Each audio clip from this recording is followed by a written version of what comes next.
So what is going on, guys? My name is Paul, also known as the Northman, and welcome to the 2035 season on Football Manager 2023 with AB and the Faroe Islands in this Build a Nation series. So we're going to go through the season, recap how it's gone. There's been some success this season in terms of actual steps forward happening. So I'm looking forward to sharing that with you. And yeah, let's get into it, shall we? So going to look at the transfers going into the season to start with. First off, a couple of players who have gone out on loan for this season coming up. Mauricio's gone to FC Hacker. We brought him back as a nostalgia trip. He ended up playing a few games in the B team, didn't actually score any goals. So we've ended up loaning him out for this season, get him some football. And the other player to point out that we've loaned out is Engard, who's gone out, our former captain, gone out on loan. And Per Saw, Faroe Island international defender now. Been with us for a few years, signed in 2030, I'm seeing there. So been with us nearly 5 years now. And gone out on loan, just get some football within the Faroe Islands league structure, Vikingur, so hopefully he can help them improve as well. Signings we've made, we've spent 1.9 million at the minute. Ahmed Omar comes in from Gothenburg for 1.8 million, our new first choice right back, 19 years old. I think he's a very, very good player and has a lot of potential. Decent personality, good mentals, good physicals. Average technically, but hopefully can improve and get better. The next player coming in is Yves Nakoa. And I think this guy could turn into something quite special. So central midfield, can play defensive mid, attacker mid, but as a team which plays two ball-winning midfielders, I think he fits in very nicely in that. 6'2" as well, so tall, media description of a hard-working midfielder, good balanced personality. You can see the work rate and teamwork of 17 definitely suits what I want for my central midfielders. Comes in as a squad player. Won't be first choice to start with, but you never know. He does have a lot of potential, so I think he could turn into something. And Jordi Gutierrez coming in, a Peruvian player, comes in play for our B team. Maybe he develops into someone who could play an attacking mid in the first team. I don't know. But coming in for absolutely nothing is worth the risk. So far, only loans going out. Gunnarsson to Skala AF. Börjesson has left the country to go and play. He's moving over into Sweden to play. He's a Swedish player anyway. Doesn't fit into our first team anymore, so I was happy to let him go out on loan. Hugnason, who is the main striker for the national team, has gone to Vikingur on loan. Kerberg to Soroy, and Hoy, one of our backup goalkeepers, has gone out on loan as well to Vikingur. So going into the season, we have Mortensen in goal. We have Hegard, but we also obviously have Henry Hansen, 20 caps now for the Faroe Islands at left back. Gutterson and Smith, Mboom, you have Franson, Lear, Kilberg, Cookie, Essam and Little Skara up top. So we're 10 games into the season now, and we are coming back to look at a new central defender we've agreed to sign. So Patrick Musek has joined the Slovenian, 24 years old, so a little bit older than the players we normally sign for the club, but he is insane, and this is another step of us taking this club step by step up the levels. Perfectionist personality. Look at the amount of greens he has in his team, in his attributes when it comes to mental and physical. I'm honestly really, really excited about this player, and I think he could be an absolute stalwart in this team. You also join us as we are looking at Kilberg, who has now set the record for the most goals and assists in the club's history. 83 league goals, 113 assists in his 138 games. He is now the record holder for goals and assists at AB. In 10 games into the season, we are currently played 10, won 10, and we are playing some scintillating football. I'm absolutely delighted with how we're playing. If we go on to the team detail side of things, and we go on to the attacking side of things as well. Goal score, we have 46 goals, with KI in second place there with 27. With our average possession at 68%. And we are really starting to control games. We are playing that shorter passing this season, and we are starting to take the club from a direct style of play into the shorter passing. And yeah, it's taken us a few years to start to control that style of the game, but we are looking better and better this season. Now, as we switch back to my YouTube recording screen, I do apologise, but for the first half of the stream, you had in that corner my Twitch subscribers who've just subscribed. Apologies for that, but if you do want to follow me on Twitch, the link is in the description below. But you join us now 15 games in, won 15, drew none, lost none. Absolute domination this season now in the league campaign, but we are back at this point of the season to look at the ranking side of things. So the league has moved up 2 places. We are now ranked 39th in the competition rankings.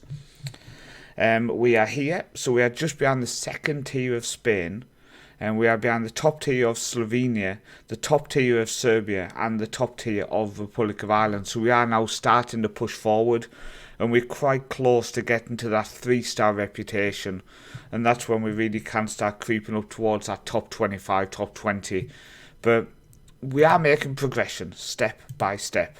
We've also moved up in the European rankings. We've moved from 1 place to 72nd in the European club rankings, and that was obviously due to us getting to that Champions League group phase. Obviously coming 34th place, won 1, lost 7, wasn't the most successful, but at the end of the day we made it to the group stage, losing obviously 8-0 and 7-0 to end the campaign for last season, which was very disappointing, and that did actually show how far off the pace we were. But with us moving up 1 place to 72nd, it shows progression, and going into next season I really do want to try to be just more solid in the Champions League. Maybe I made a mistake here, because this season Askerson has ended up moving to Arsenal for 14.25 million. Now if you remember, he never actually managed to break into our first team properly. He was always like a rotation option. Signed for 11k, sold for 1 million. He's ended up now moving on for 7.75, then 14.25 million. Did we make a mistake with him?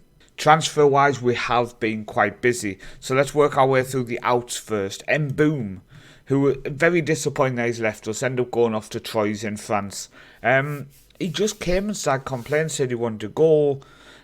We had to sell him, didn't want to be at the club. Then he took 2 weeks where he just disappeared, didn't turn up to training. We paid 250k. We've sold him on for 800k after only paying 33 league games for us. So we have made money. We have been successful in terms of making a profit on that player. But I'm disappointed, to be honest. Helliser has gone to Viking for 40k. They agreed to sign him at the end of the season on a free. I just said you could take him now. Essam, our young Egyptian, who he never impressed me. We signed him for 600k. He got 1 goal and 3 assists in the first 7 games. And in the second season, he got 1 goal and no assists in 6 league games. Now, I'm always saying when we bring in foreign players, they hit the ground running. They absolutely dominate. And he didn't do that. He really didn't do that. So when we got offered $1 million for him, I was like, do you know what? It's a bit of profit. Let's sell him. So the next sale, again, is somebody who never really got a chance, never really broke into the team. And unfortunately, we've ended up taking a loss on him due to clubs sniffing around, him getting upset, him demanding to leave. So we paid 1.2 million for this young South African from Cape Town, played 7, only scored 1 goal. In the second season, he played 2, didn't score a goal. Then Copenhagen and a few other clubs started sniffing around him. I rejected the first offer of 1.4 million. After rejecting that first offer of 1.4 million, unfortunately, then came to me and said he wanted to leave. Nobody else was coming back in with bids, and we've ended up having to let him go for 700k, which is a bit upsetting. The next player to leave us is Franzens. He's gone to Copenhagen as well. This is a disappointing one because I actually thought he had a lot of potential to be a long-term central midfielder for us. If we go on to his career stats, we paid 1.6 million for him from Mjällby. And he played 7 games in the first season, 14 games in the second season, 7.53 average. He really stepped up. First season in them 7 games, he never really grabbed games by the hands, but in the second season he really did step up. But 4.4 million, it's a good sale in terms of it's a record sale for the club, but I didn't really want to sell him. And then finally, Hansen has gone to TB and Edin has ended up going to Gas. So there's two players going out on loan, one to a club within our league. So players coming in then. So Hillbrow from B36, a club within our league, they wanted 10,000 for him and we paid 80 to try to help finance that club a little bit. Defensive midfielder comes in to strengthen our under 18s and our B team mainly. Maybe he can develop, I'm not sure. If not, we will end up moving on to another club within our league structure, I hope. The next player to come in for 500,000 from Vikingur Goethe. They wanted 100k. I decided to give him a bit more money to try to help them. 17-year-old central defender. Again, I think he'll develop better at our club because of the staff I have within the club, the coaches. So we brought him in. He's 6 foot, he's 17 years old, he's a very solid defender. And again, if he doesn't develop into a first teamer for us, we'll probably send him back to a club like Vikingur Goethe or KI, and he will become a solid player within the league. So I'm fairly pleased with that signing. We've already looked at Mosek coming in as our new first choice centre back. Really pleased with him. For 500,000. About 9 years after I first tried to sign him, is Asbjørn Djurhus. Now the reason I've been following him a lot is he also has Faroe Islands nationality. Now the problem is he still believes he can play for Denmark, so he keeps turning down the national team. I've been trying to sign for AB for about 9 years with the hope that once he's at the club, he settles in the country, then he will be happy to play for the national team. I do worry he'll be retired by that point, but I think it's a solid ball-winning midfielder to come in, fringe player contract, so he doesn't have to play every game. Comes in, solid ball-winning midfielder, 100%. And the final sign, coming in on a free transfer, adding to our foreign player list, a Syrian international, 19 caps, 21 years old, good pace, good acceleration, decent mentals, solid technicals for a winger. I'm really pleased with him. Idris Abbas. Hopefully he can develop into a solid winger for us. That's my hope anyway. So for the second season in a row, we've qualified for the Champions League group phases. Let's go through the qualifying, shall we? Alasket, we played first, got a 4-0 victory at home before a 3-0 victory away from home. We then played Partizan of Serbia, 2-2 at home before a 3-0 victory away. After the 2-2 at home, you do start to worry, maybe a step too far, but we did it. Again, 0-0 at home, going to Switzerland play Basel, you do worry, step too far, but we turned up. 4-1 victory, lay on the score sheet, Little Skara and Kilberg with 2. Absolute domination before we played Ukrainian side Shakhtar. 3-2 away from home before 2-0 comfortably controlled victory, I would say, at home. Saw us into the Champions League group phase where we will play Middlesbrough at home, Getafe away, Inter Milan at home, Leverkusen and Vienna away, Ajax at home, before we finish with Arsenal away, then Newcastle at home. So really pleased with that. Absolutely solid performances. Top goal scorer currently in the competition is Little Skara with 10 goals. He has gone to the next level. So we paid 2 million for him and he scored 6 in his first 7 games. And you think, not bad. Hopefully he can improve. 30 league goals in 16 games so far. 42 goals in all competitions for us this season. Absolute domination. Now obviously, getting to the group phase now does mean we have 48 million in the bank, which is very nice to see. Now the problem we've got is getting to the Champions League wasn't enough for some people, so we're going to have to go through some situations which have happened. First off is Henry Hansen, our first choice left back. Didn't come through our academy, picked him up at 16 from B71, 20 years old now, is now at Cologne. He come to us and just said he wanted to leave. I said please stay. He said no, you can't change my mind, I'm leaving. it was very disappointing. So we've ended up selling him for 3 million over two payments and 3 million up front. So he's going to go for 6 million if Cologne decide to sign him. He's out on loan with them at the minute. So it's just a matter of keeping an eye on that. But we might end up getting 6 million for Henry Hansen. If not, he comes back, happy days. And the next player going out on loan, Jakobsen to Vesta. We loaned out to Vikingur Goethe, Haig and Rune Olsen. Michael's gone to HB. And then we've also just sold Hognesson to Vikingur Goethe after he's been on loan to them for the season. He's now actually been sold to them for 200k. And then Thomas Haig as well has gone back to them for the next season coming up as well. So we are trying, and clubs within our league are coming to us for more players now. So we are able to help support these teams and get them to the next step. So players coming into us, we've ended up picking up some more young players just to help support us long term. So for 900,000 from Molde is a young 19-year-old winger from Norway. A solid player, definitely a good backup, comes as a squad player. I think these are the type of players we need within our depth. We were lacking that depth, and he's a decent player. Oskar Sundström comes in, a Swedish player, 18 years old, can play both wings, can play behind the striker, can play striker. I think he's a decent, solid player. Again, not a world beater, but again, somebody who is a great rotation within this team. Coming in as a potential left back, stroke central mid, is Sean Mambunda. Now, this signing was made after Hansen left us. I knew we needed someone who could play left back. He kept popping up in my scout reports as a centre mid, but I actually think as a left back he could be an option. So for 425k, I think that's a good signing. Coming in from Dynamo Zagreb, we were looking at him 2 years ago, but couldn't get him in the proper contract negotiation. He always wanted too much money. He's still coming on quite a high wage, 7,000 a week, but in terms of what he could offer, he's a very, very good striker. So I think we've picked up a decent player there. And then the final player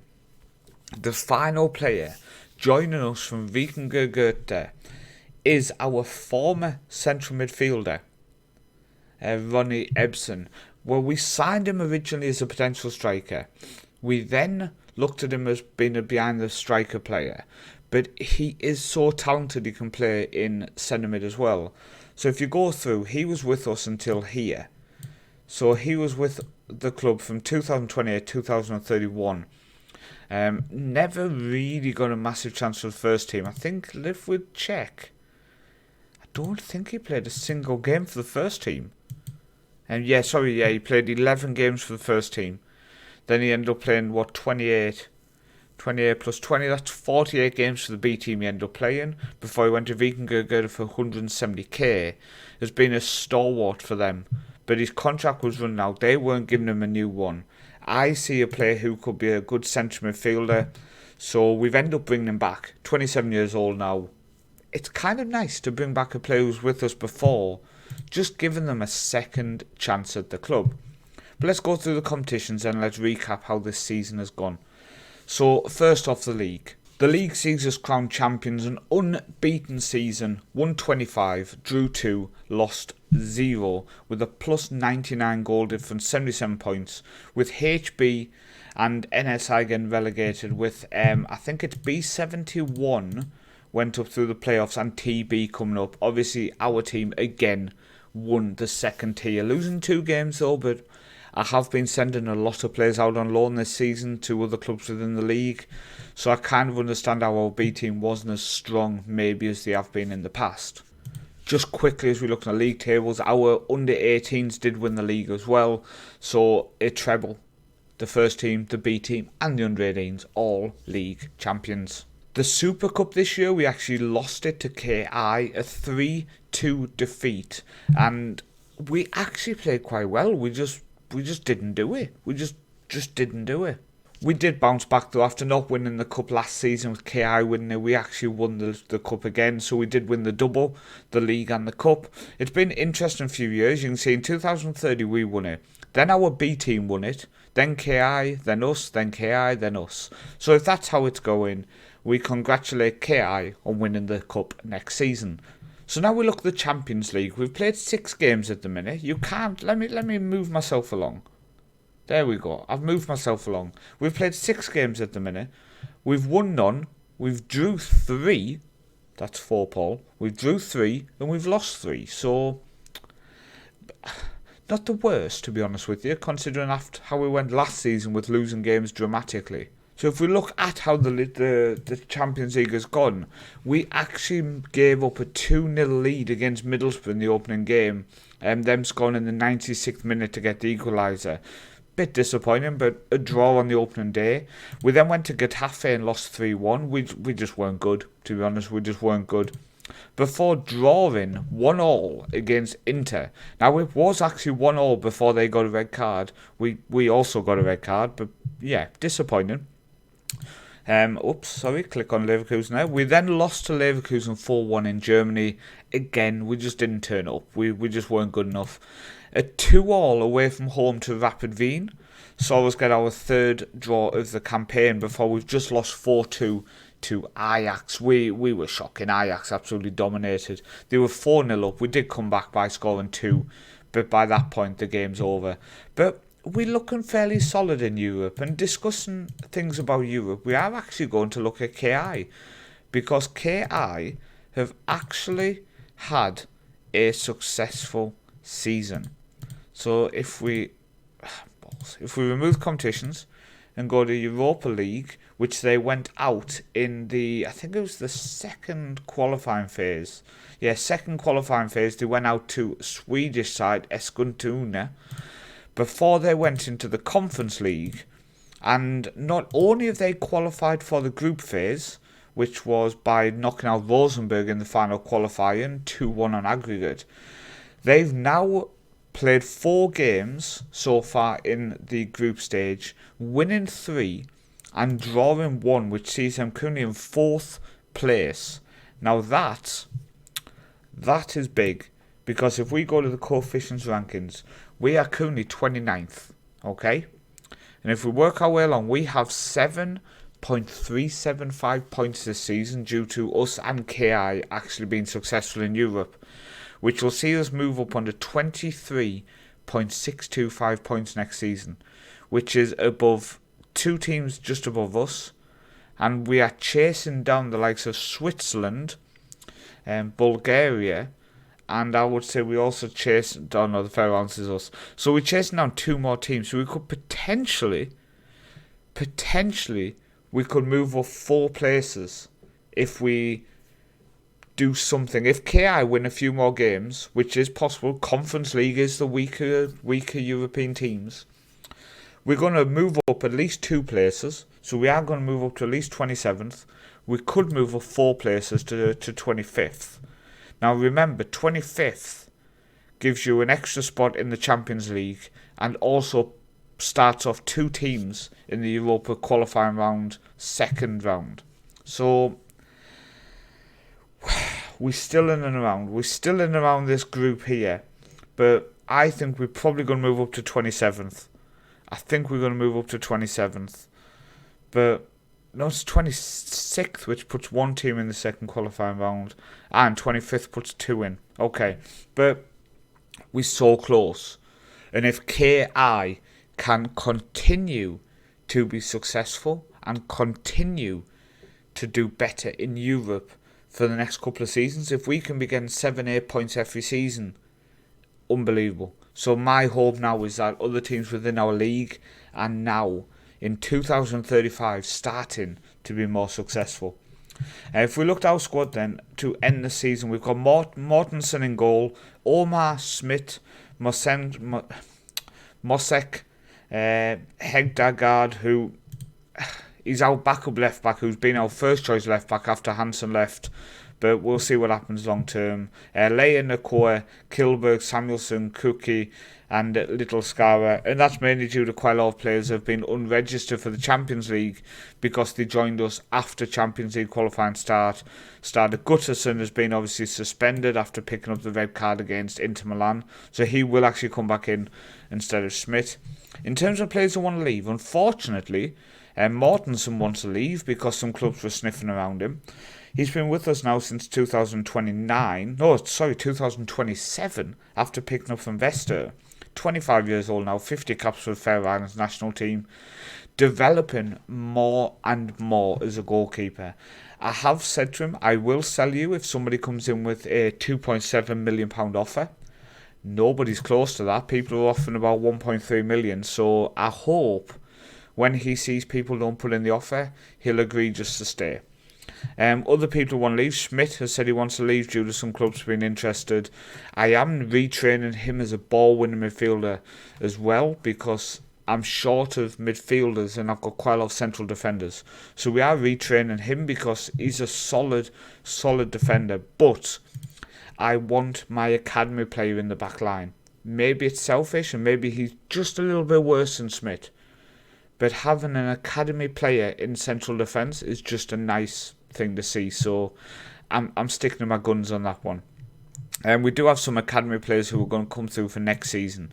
So Nicholas Kurtberg is coming in. He is going to get a full-time contract now, so he's coming into the first team. Banson, who we signed for Riga Gerd last season, is going to come in around the first team as well.